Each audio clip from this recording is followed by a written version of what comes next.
É um pouco isso, né? Quer dizer que eu vou ter que acordar hoje de novo? O que acontece no sono?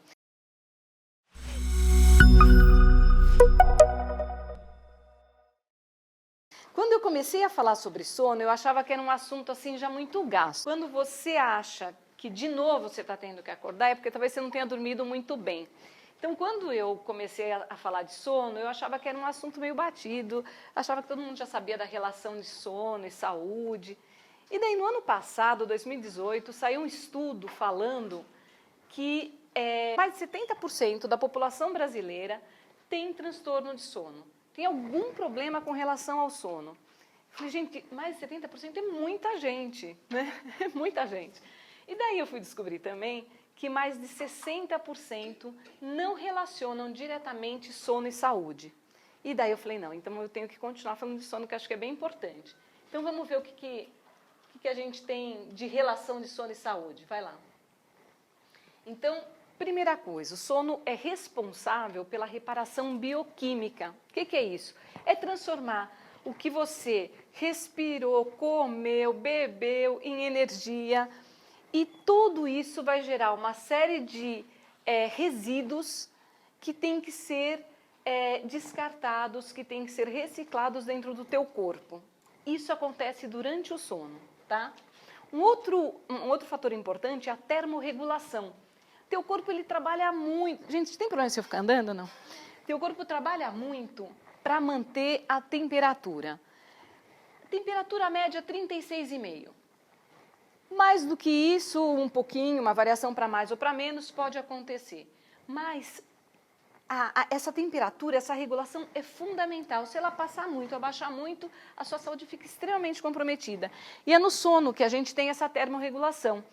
E também a consolidação da memória e aprendizado. Tudo que vocês aprendem durante o dia, escutam, querem memorizar, é no sono que isso acontece. Quem tem filhos vai saber a importância da criança dormir cedo, dormir bastante, como ela tem que dormir muito mais do que nós adultos, porque ela está numa fase profunda intensa de muitos aprendizados, ela está vendo tudo no mundo novo, tanto a criança quanto o adolescente. E daí, criança que não dorme direito, adolescente que não dorme direito, é criança e adolescente que não aprende.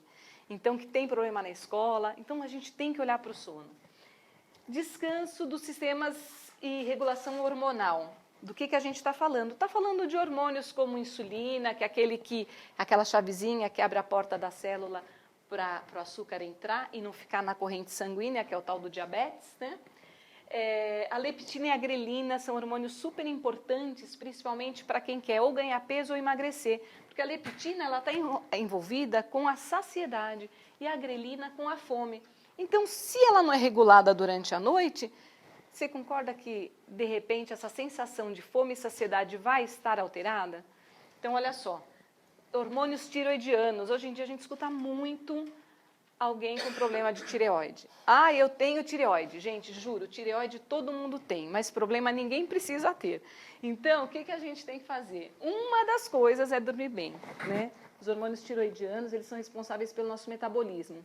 E daí tem cortisol, que está muito relacionado com a gente fala assim, teve excesso de cortisol, ele às vezes é um pouco vilão, né? O pessoal fala assim, cortisol, tem muito cortisol. Realmente, se ele se desequilibra, ele causa prejuízos. Mas ele, equilibrado, em estado normal, é ele que regula o estresse. É ele que é responsável, por exemplo, pelo ganho de massa muscular.